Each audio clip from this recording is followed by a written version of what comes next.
Aujourd'hui, j'aimerais vous partager une histoire puissante, celle de Gloria. Une histoire qui nous rappelle que personne n'est à l'abri et que la compassion est une force immense. Gloria était ce qu'on pourrait appeler une femme irréprochable. Du moins, c'est l'image qu'elle projetait et celle à laquelle elle croyait dure comme fer. Active dans sa communauté, épouse dévouée, mère aimante, elle semblait cocher toutes les cases de la perfection. Dans sa vision du monde, tout était noir ou blanc, juste ou faux. Et quand elle entendait parler de quelqu'un qui avait commis une faute, particulièrement une infidélité, son jugement était rapide et sans appel. Pour elle, c'était simple, ces personnes manquèrent de foi, de volonté, de discipline. Elle ne pouvait pas comprendre comment on pouvait se laisser aller à ce point. Son mari, Jason, un homme doux et sage, essayait souvent de tempérer ses jugements. Il lui disait avec tendresse « Chérie, sois prudente, et un peu de compassion. Personne ne peut jurer de rien, la vie est pleine de surprises, nous sommes tous fragiles. » Mais Gloria balayait ces avertissements d'un revers de la main. Elle était convaincue d'être différente, d'être plus forte. La tentation ? Une faiblesse pour les autres, certainement pas pour elle. Elle se sentait protégée par sa droiture, comme si elle portait une armure invisible. Elle pensait sincèrement « ça ne m'arrivera jamais ». Puis, l'année de ses 40 ans est arrivée. Une année qui allait tout changer. Dans le cadre d'un projet professionnel, elle a rencontré Guy. Guy était tout ce qu'on peut imaginer de charismatique. Il était intelligent, drôle, et semblait la comprendre comme personne. Il partageait ses valeurs, ses passions, et portait sur elle un regard rempli d'admiration. Leur conversation était profonde, stimulante. Pour la première fois depuis des années, Gloria se sentait vue, non pas comme une épouse ou une mère, mais comme une femme. Une connexion s'est créée, une étincelle qu'elle n'avait pas anticipée et qu'elle n'avait jamais ressentie avec une telle intensité. Au début, elle se disait que ce n'était qu'une amitié forte, une belle rencontre. Mais très vite, les pensées pour Guy ont commencé à occuper de plus en plus de place dans son esprit. Elle attendait ses messages avec impatience, cherchait des prétextes pour le voir. Un trouble immense s'est installé en elle. Elle était prise dans une lutte intérieure terrible.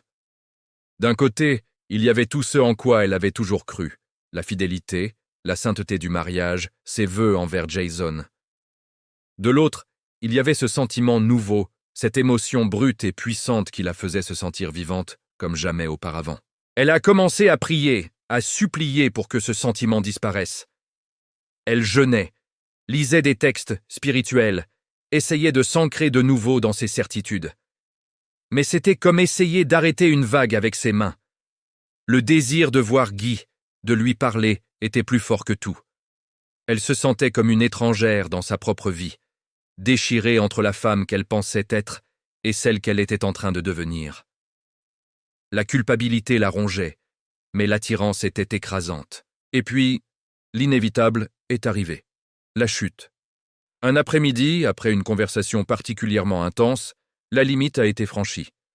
Ce n'était pas juste un baiser, c'était une porte qui s'ouvrait sur un monde qu'elle s'était toujours interdit. Elle avait basculé. La femme qui condamnait si sévèrement les autres était maintenant devenue l'une d'entre eux. Une fois la ligne franchie, il lui était devenu impossible de revenir en arrière. C'était comme si un barrage avait cédé en elle.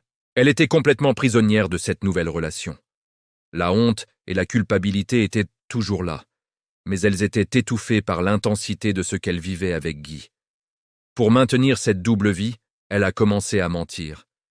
Des petits mensonges au début, puis des histoires de plus en plus complexes. Elle dissimulait, cachait son téléphone, inventait des réunions tardives.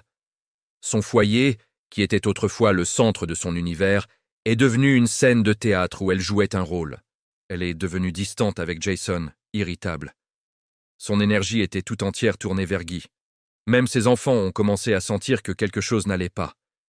Elle était physiquement présente, mais son esprit était ailleurs. La femme autrefois si attentive et organisée négligeait sa maison, oubliait des rendez-vous importants. Elle était méconnaissable, perdue dans une spirale qu'elle ne contrôlait plus. La vérité finit toujours par éclater. Un soir, Jason a trouvé des messages qu'elle avait oublié d'effacer. Le moment de la découverte a été brutal.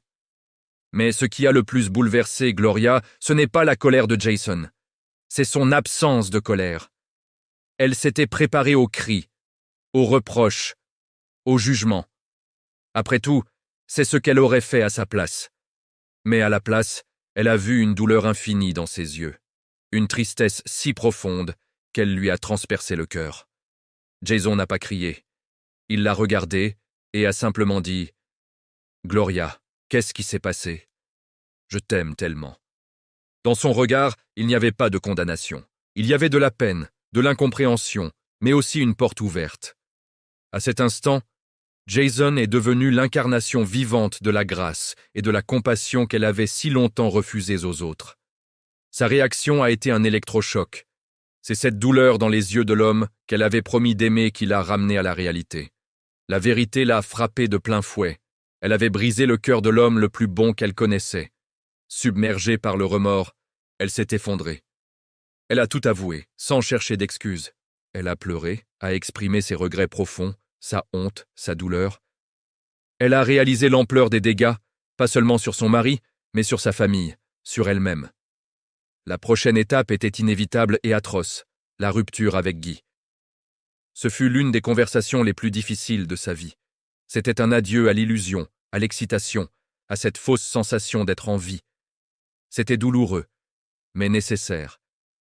Elle savait qu'elle ne pourrait jamais se reconstruire, ni espérer reconstruire son mariage si ce lien n'était pas coupé net et définitivement. Le chemin de la restauration a commencé. Ce fut un processus long, difficile, semé de doutes et de larmes.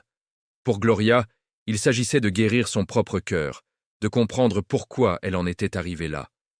Elle a dû affronter ses propres failles, son orgueil, son besoin de validation extérieure. Pour le couple, il s'agissait de réapprendre à se faire confiance. Jason a fait un choix incroyable, le choix de pardonner. Non pas d'oublier, mais de pardonner et de travailler avec elle pour reconstruire leur relation sur de nouvelles bases. Ils ont suivi une thérapie de couple, ont beaucoup communiqué, ont prié ensemble. Ils ont affronté la douleur ensemble, pas à pas. Des mois puis des années ont passé. Gloria n'est plus la même femme. L'armure de l'autojustice est tombée, laissant place à une femme plus humble, plus douce, plus compatissante.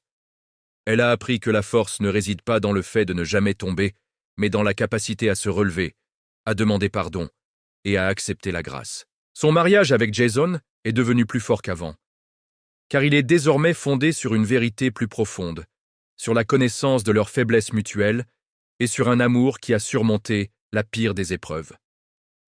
L'histoire de Gloria nous enseigne plusieurs choses.